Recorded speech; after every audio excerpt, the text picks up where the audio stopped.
carpal bones, and those bones are arranged in 2 rows, a distal row, proximal row. If you want to understand where these bones are, simply place 2 fingers along the palm of your hand, resting your index finger on the crease. Your index finger represents the most proximal row, while your second finger represents the distal row.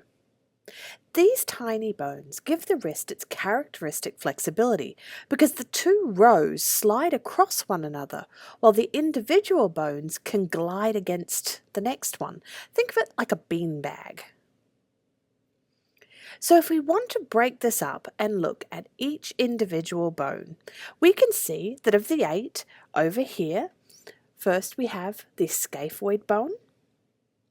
This is a rather canoe or boat-shaped bone, and it articulates with the radius. The scaphoid is the largest bone in the proximal row. Then we have the lunate bone. Lunate, or lunar, means moon, and it's a moon-shaped bone which also articulates with the radius proximally. Then we have the triquetrum here. This is a pyramidal-shaped bone. Importantly, it articulates with the articular disc of the distal radio-ulnar joint and not the ulnar. You definitely want to make sure that you watch one of our other recordings so that you understand the joints of the wrist. The pisiform bone is this tiny little pea-shaped bone, and you can actually feel this on the palm of your hand as what's commonly known as the heel of the hand. And then, according to proper convention, reading from lateral to medial, we have the 4 bones in the distal carpal row. First, we have the trapezium, an almost squarish bone on the lateral side of the wrist. Then we have the trapezoid, which is a wedge-shaped bone, which unfortunately looks quite a bit like the trapezium. Then we have the very large capitate. Capitate means head, and you can see that it's a rather head-shaped bone with a very rounded proximal extremity. It's, of course, the largest bone in the wrist.